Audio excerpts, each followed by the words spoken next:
안녕하십니까, 박사호입니다. 11월 20일 우크라이나군은 쿠르스크 지역 마르노에 영국제 스톰 섀도우 미사일을 발사했습니다. 12발을 발사한 것으로 추정됐는데 여러 발이 격추됐습니다. 또 목표물을 때리는지도 분명치 않습니다. 공개된 잔해는 스톰 섀도우인데 영국은 침묵하고 있습니다. 우크라이나가 보유한 에이테킴스, 스톰 섀도우, 스캘프 미사일의 수는 제한적입니다. 에이테킴스의 경우 50발 정도를 보유한 것으로 추정됩니다. 그런데 에이테킴스 사용 구실이 쿠르스크에 집결한 북한군 때문이라는데 정작 발사한 곳은 쿠르스크가 아니라 브리안스크였습니다. 북한군의 실체는 아직 증명된 바가 전혀 없습니다. 이런 가운데 한국 매체들은 북한군의 적응을 돕던 러시아 여대생이 북한군에게 집단 성폭행을 당했다는 주장을 했다는 기사를 작성했습니다. 아니나 다를까 출처는 우크라이나 매체였습니다. 쿠르스크에 파병된 북한 병사들 여러 명이 러시아 민족우호대학에 다니는 28세 여대생을 집단 성폭행했다는 것입니다. 이 기사는 매일경제입니다. 그런데 문화일보도 같은 기사를 게재했습니다. 워낙 선정적이어서 가장 많이 읽은 기사로 기록됐습니다. 독자도 저지르고 신문도 저지릅니다. 그런데 이 기사는 좀 이상합니다. 러시아 여대생이 이런 일을 당해 우크라이나 매체에도 보도되는데 러시아 매체가 잠잠하다는 게 이해가 되지 않습니다. 러시아는 외국인이 러시아 여성을 집적거리다 시비가 붙으면 난리가 나는 나라입니다. 또 북한군이 남의 나라에 와서 보드카를 마신다는데 그럴 정도로 한가한지도 의문입니다. 한국 매체는 우크라이나발 기사를 그대로 봤습니다. 합리적 의심이나 검증 같은 것은 없습니다. 한편 우크라이나는 브리안스크에 에이테킴스 미사일을 발사한 뒤 러시아가 대규모 보복을 할 것이라는 정보를 유포했습니다. 러시아 항공우주군이 최대 30대 뚜폴레프 95MS와 뚜폴레프 160 전략 폭격기를 중부 지역에 집결시켰다는 정보를 퍼뜨렸습니다.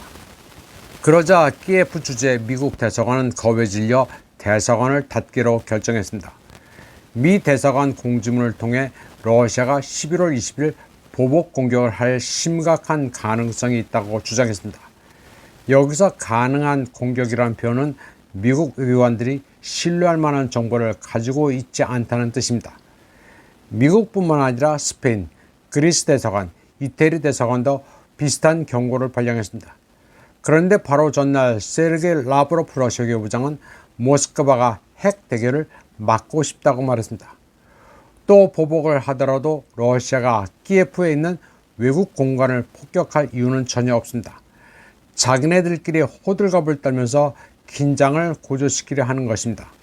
한편 드미트리 페스코프 크렘린 대변인은 우크라이나에서 특수군사작전을 동결하는 것은 있을 수 없다면서 군사작전은 좀 더 오래 지속될 것이며 목표가 달성돼야지만 멈춘다고 밝혔습니다. 그는 푸틴 대통령이 추가 협상을 위해 분쟁을 동결할 준비가 됐다는 로이터 통신 보도에 대해 이같이 밝혔습니다.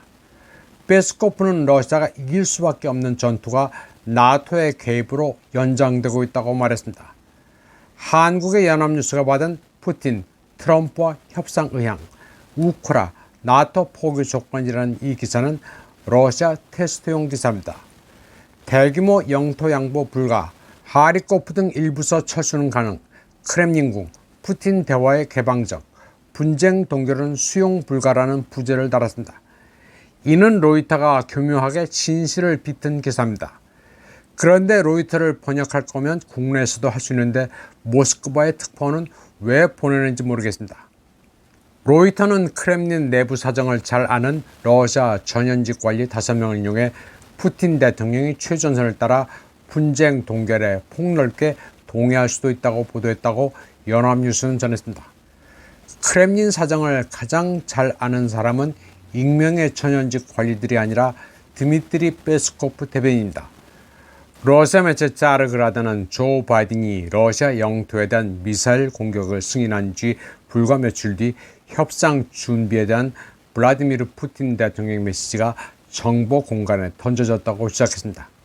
그리고 이는 러시아 여론을 테스트하고 다음 단계를 공식화하는 것을 목표로 한다고 말했습니다. 이와 관련해 짜르그라드 창립자 콘스탄친 말로페예프는 트럼프 팀이 협상을 시작하려면 바이든과는 달리 실제로 러시아와 전쟁을 원치 않는다는 점을 먼저 입증해야 한다고 말했습니다. 이번 방송은 여기까지 하겠습니다. 시청해주신 여러분 감사합니다.